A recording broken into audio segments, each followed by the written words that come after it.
Michael Warren adjusted the knot of his silk tie for the third time in as many minutes, a mechanical gesture reflecting a deep-seated anxiety he couldn't quite articulate. The airport terminal stretched before him, a cathedral of modern transit, vast, sterile, and aggressively impersonal.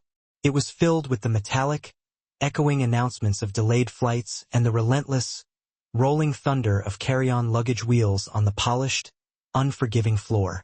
At 57 years old, Michael had logged more hours in these transient non-places than he had in his own home. But today, the accumulated mileage felt different. Today, he felt the heavy, unrelenting weight of every single one of those years pressing down on his shoulders. The divorce papers had been finalized just 3 weeks prior, leaving him with an expensive emptiness. His corner office downtown, once a fortress of ambition, now felt less like a workspace and more like a mausoleum, a monument to a life half-lived. Compounding his isolation, his daughter, Sarah, a vibrant ghost in his memory, hadn't returned a call or text in 6 agonizing months. And here he sat, encased in a perfectly tailored charcoal suit that cost more than most people's monthly rent, waiting for a red-eye flight that would transport him to yet another high-rise hotel room in yet another anonymous city where he knew no one and, crucially, no one knew him. He loosened his tie slightly, chafing at the constraint, and ran a weary hand through his dark hair, impeccably styled back as always. His watch, an oversized, expensive chronometer he'd bought himself last year to commemorate the sealing of a billion-dollar deal, caught the cold, fluorescent strip lighting above. He remembered vividly how hollow that victory celebration had felt. Champagne chilling in an ice bucket, the sterile silence of the penthouse suite, the crushing realization of his solitude. Michael was staring vacantly at the streaming crowds, adrift in the mental fog of regret, when a small, insistent voice cut cleanly through his thoughts. "Excuse me, mister." He looked down abruptly to find a little girl standing directly before him. She couldn't have been more than 4 years old, a shock of unexpected color in the drab environment. Her blonde hair fell in soft, fine waves around a truly cherubic face. She wore a bright red coat that was clearly a size or two too big, and a tan knit hat with tiny, playful cat ears perched slightly askew on the crown of her head. A mint green backpack, also adorned with a cartoon cat, hung heavily from her small shoulders. Her blue eyes were wide, luminous, and shimmering dangerously close to unshed tears. "Are you lost too, mister?" she asked, her voice a slight, heartbreaking tremble. The simple question struck Michael not just metaphorically, but with the sudden, undeniable force of a physical blow. Lost? Yes, that was the precise, terrifying word for what he was. Not in the literal sense of the terminal map, but in every meaningful, soulful way possible. He knelt down slowly, the movement stiff and deliberate, bringing himself painfully to her eye level. His knees protested with a low, aching reminder of the years he had neglected his body. Another sign of age creeping up on him, unnoticed until now. "I might be," he said gently, genuinely surprised by the raw honesty that had escaped his own voice. "Are you lost, sweetheart?" Her lower lip began to quiver uncontrollably. "I can't find my mommy. She was right here and then she wasn't. And now I don't know where she went." A single, perfect tear rolled down her cheek, leaving a clean track. Michael's heart clenched, a physical, painful spasm. He was suddenly overwhelmed by the memory of Sarah at exactly this age. The complete, absolute trust in her eyes. The way she used to reach for his hand whenever they crossed a street, believing he was the architect of the universe who could fix anything. That was before the relentless demands of the office, the long hours, the countless missed recitals, which had slowly, meticulously built an insurmountable wall between them. "It's going to be okay," he said softly, reaching into the inner pocket of his charcoal suit for a freshly pressed handkerchief. An old-fashioned habit his own father, whom he had also neglected, had passed down to him. He gently wiped the tear from her cheek. "What's your name?" "Emma," she whispered, her voice barely audible. "That's a beautiful name. I'm Michael." He smiled down at her, the first genuine, unforced smile that had cracked the shell of his professional demeanor in weeks. "Emma, your mommy is probably looking for you right now, and she must be terribly worried. How about we find one of the airport helpers who can use their loudspeaker to locate her? Emma nodded immediately, reaching out without hesitation to take his massive hand with a profound, humbling trust.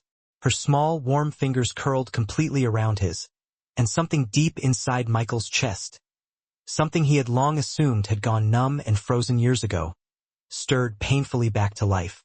They walked together slowly through the busy terminal, Emma's little legs requiring 2 quick steps for every measured stride of his.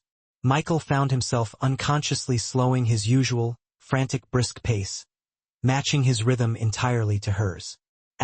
When was the last time he'd slowed down for anyone? He wondered. Do you travel a lot? Emma asked, looking up at him with those impossibly blue, perceptive eyes. I do, Michael admitted. Too much probably.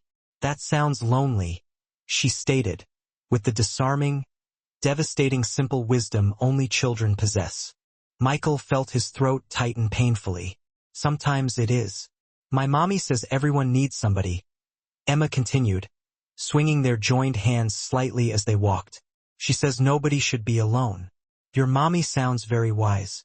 They eventually reached the customer information desk, where a kind-faced woman in her 60s looked up at them over her reading glasses. She wore a name tag that identified her as Patricia, and her eyes instantly softened with professional concern at the sight of the tear-stained little girl. Oh dear, Patricia said. Are we missing someone? Before Michael could even respond, a desperate, raw cry cut through the din from across the terminal concourse. Emma! Emma!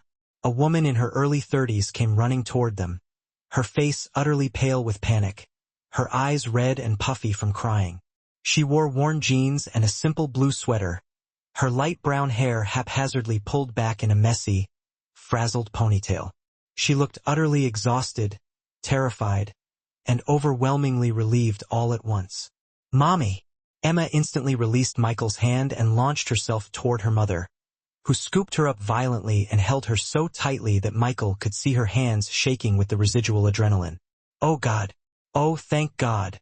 The woman kept repeating in a choked whisper, pressing frantic kisses to Emma's hat and hair. I told you to stay right there while I got our boarding passes checked. I turned around and you were gone. I was so scared, baby. So scared. Michael instinctively hung back, feeling abruptly awkward and intensely out of place. His minor, temporary role in this small, emotional drama was clearly complete. He should simply retreat to his assigned seat, return to his phone, his endless emails, and the familiar, comfortable numbness he had wrapped around himself for years like a suit of impervious armor. But then Emma was pointing directly at him. Mommy, that's Michael. He helped me. He wasn't lost like me, but he was lost in a different way. The woman looked up at Michael, truly looked at him for the first time, and he saw a flicker of profound recognition flash in her exhausted eyes. Not of his distinguished face or expensive suit, but of something deeper, something kindred. She walked over, still holding Emma tight against her hip. I don't know how to thank you, she said, her voice cracking heavily with residual emotion. I'm Jennifer Foster. And you? She paused, quickly wiping at her tear-streaked eyes with her free hand. You have absolutely no idea what this means. I'm just glad she's safe, Michael said, his own voice gravelly and rougher than usual. She's a remarkable little girl. She is. Jennifer carefully set Emma down but maintained a firm grip on her small hand. I'm sorry, I'm still shaking. We're traveling to see my mother. She's not doing well. Cancer, stage 4. And I was already so stressed about the trip and making sure we had everything. And then I couldn't find Emma, and She stopped abruptly, seemingly embarrassed by the overwhelming amount of vulnerability she had just shared with a complete stranger. You don't need to apologize, Michael said quietly. He understood, perhaps more intimately than she knew, what it was like to feel like you were emotionally drowning. Emma tugged persistently on his suit sleeve.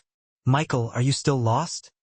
He looked down at her, this small, insightful person who had materialized in his life for perhaps 10 minutes and had somehow seen straight through the intricate scaffolding of his success and despair.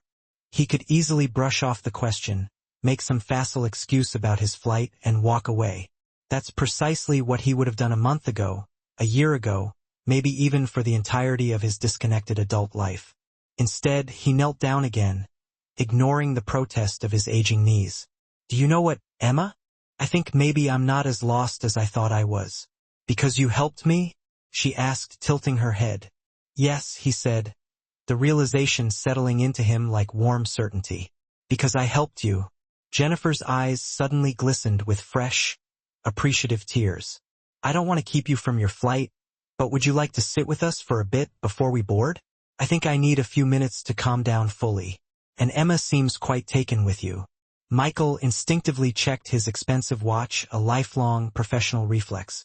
He had exactly 40 minutes until boarding. He could sit alone in the premium lounge, have a predictable single malt scotch, answer outstanding emails, the same dull, isolating routine he had followed hundreds of times before. "I'd like that," he heard himself say, surprised again by the genuine desire in his own tone. They found a trio of hard plastic seats together near the expansive windows, offering a view of the tarmac where planes were taking off and landing like giant, silver insects. Emma sat tucked securely between them, chattering animatedly about her grandmother's vast garden, her cat named Whiskers, and the recent triumph of learning to count all the way to 20.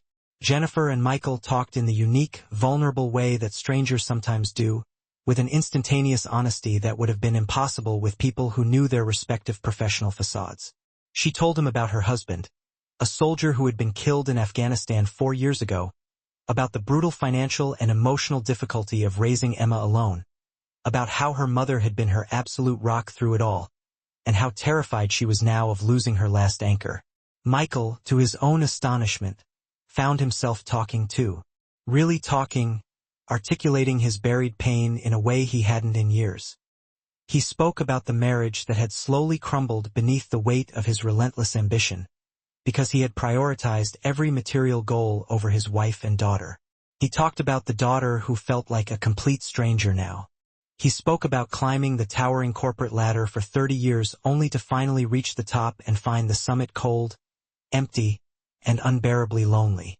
"I'm sorry," he apologized at one point, feeling the shame rise. "You don't need to hear all this." "Actually," Jennifer said softly, her gaze steady and compassionate, "I think maybe you needed to say it." Emma had quietly dozed off against Michael's arm, her small, weightless body leaning trustingly against him, her cat-eared hat slightly askew on his sleeve.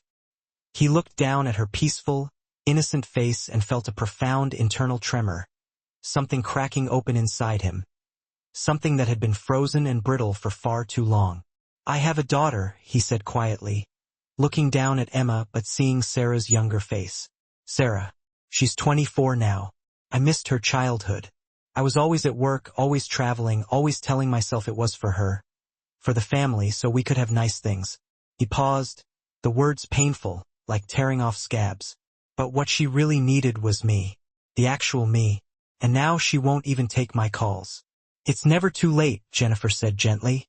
"As long as you're both breathing and capable of connection, it's never too late." "I don't know what to say to her. I don't know how to fix it."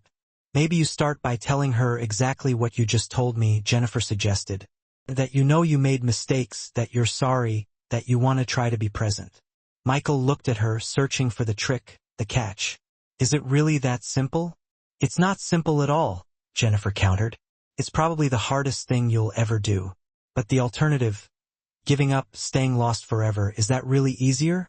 An immediate announcement came over the loudspeaker, calling Jennifer's flight to Phoenix. United Flight 174 to Phoenix is now boarding at Gate A12. Emma stirred, opening her deep blue eyes. She looked up at Michael and smiled with absolute certainty. "You have to call your daughter," she commanded. "Tell her you love her. My daddy's in heaven, and I can't tell him things anymore, but you can tell your daughter. So you should." Michael felt tears prick his own eyes, a completely foreign and terrifying sensation. "You're right, Emma. I should." Jennifer gathered their scattered belongings, and Emma efficiently donned her mint-green backpack. They stood, and Michael stood with them, suddenly dwarfing them both. "Thank you," Jennifer said, reaching out to give his hand a genuine, firm squeeze. "For finding Emma, for sitting with us, for reminding me that there are still truly good people in the world." Thank you, Michael replied, his voice thick with emotion, for reminding me that it's not too late to try to become one. Emma threw her small arms around his legs in a fiercely determined hug. Bye, Michael. I hope you find your way home. Bye, Emma. Take care of your mom. Okay? He watched them walk away toward their gate, Emma turning back twice to wave that earnest, small hand. He waved back both times, standing there, anchored to the spot, long after they disappeared into the swirling crowd. Then Michael pulled out his phone. His finger hovered, trembling slightly, over Sarah's name in his contacts. His heart was pounding harder and faster than it had during any high-stakes business presentation in his entire career. This was undeniably scarier than any boardroom negotiation. This was real. He pressed call. It rang once, twice, 3 times. He almost slammed the phone shut, anticipating the familiar, impersonal voicemail. Dad. Sarah's voice. He hadn't heard it in so long. It sounded weary, guarded, uncertain. Sarah, hi. He stopped, all his carefully rehearsed apologies evaporating instantly.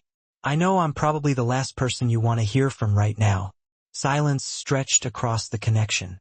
He could hear the faint, muffled sounds of her own life in the background. I met someone today, a little girl who was lost, and she asked me if I was lost too, and I realized I have been for a very long time. He took a necessary, shaking breath. I've been lost, Sarah, and I made you feel lost too. I wasn't there for you. I chose work over you, over your mother, over everything that actually mattered. And I am so sorry. More silence. He could hear her ragged breathing. I don't expect you to forgive me, he continued, the words tumbling out now, desperate and uncontrolled. I don't even know if I deserve a chance to make things right, but I want to try. If you'll let me, I want to try. I want to know you, the real you, now as you are. I want to hear about your life, your dreams, what makes you happy. I want to be your father, not just in name, but really be there for you. He heard a sound that might have been a choked sob on the other end. Dad. Her voice was suddenly thick with tears. I've waited so long to hear you say something like that. I know. I'm so sorry you had to wait. I'm sorry for all of it. Where are you right now? At the airport. About to fly to Seattle for a meeting. Are you going to go? Michael looked down at his boarding pass for Seattle. He looked out at the gate where another anonymous flight waited to carry him to another anonymous city. He thought about the senior executive who was waiting to shake his hand, about the enormous deal that hung meticulously in the balance. Then he thought about Emma's small, trusting hand in his, about Jennifer's quiet, battle-hardened wisdom, about the agony of being truly lost, and the exhilaration of finally finding your way home. No, he said, the word a physical release. No, I'm not. Would it be okay if I came to see you instead today? Now? He heard Sarah laugh through her tears, a weak, beautiful sound. Yeah, Dad, that would be really okay. Michael was already moving, walking quickly toward the ticket counter with a renewed sense of purpose. I'm going to be there as soon as I can. And Sarah, I love you. I should have said it more. I should have shown it more. But I love you. I love you too, Dad. He bought a new ticket to Boston, the city where Sarah lived, where his daughter was waiting. As he sat in a completely different terminal, waiting for a completely different flight, he felt lighter and freer than he had in decades. His phone buzzed sharply. An email from his agitated assistant, demanding to know his whereabouts and why he had missed the Seattle flight. His business partners would be furious. He might very well lose the multimillion-dollar deal. A year ago, even a month ago, that possibility would have sent him spiraling into a debilitating panic attack. Now, he simply typed a brief reply, family emergency. We'll explain later, because it was an emergency in a profound existential way. The emergency of a life half-lived, of chances almost devastatingly missed, of love almost lost forever. He thought about Emma, wondered if she'd made it safely to her grandmother's house. He hoped her grandmother would beat the brutal odds, would live to see Emma grow up into the woman she was destined to be. He hoped Jennifer would find peace and unwavering support on her arduous journey. He hoped they both knew what an incredible gift they had bestowed upon him today. Sometimes, Michael realized, angels appear in the most unexpected and unlikely forms. Sometimes they are little girls with cat-eared hats and a wisdom that transcends their years. Sometimes they are simply exhausted mothers who share inconvenient truths with a stranger. Sometimes they are just quiet, powerful moments of grace found in crowded, impersonal terminals, reminding us exactly who we were meant to be. Michael had been profoundly lost, but in the simple act of helping someone else find their way, he had finally uncovered his own path home. As his flight began boarding, he allowed himself to truly smile. Not the practiced, professional grin he used for clients, but the kind of smile that reached his eyes and warmly touched his heart. He was going to see his daughter. He was going to start over. He was going to try. It wouldn't be easy. Years of distance and neglect could not be instantly bridged in a day. But Emma was right. He could still tell Sarah he loved her. He could still try. And that simple truth made all the difference in the world. The plane lifted off the runway, carrying him not toward another faceless city and another lonely hotel room, but decisively toward home, toward hope, toward healing, and toward the daughter he'd almost lost forever but was finally ready to find. And as the ground fell away below him and the clouds embraced the plane in their soft, boundless gray arms, Michael Warren closed his eyes and whispered a prayer of profound gratitude for airport angels and second chances and the simple, profound truth that it is never too late to find your way back to love.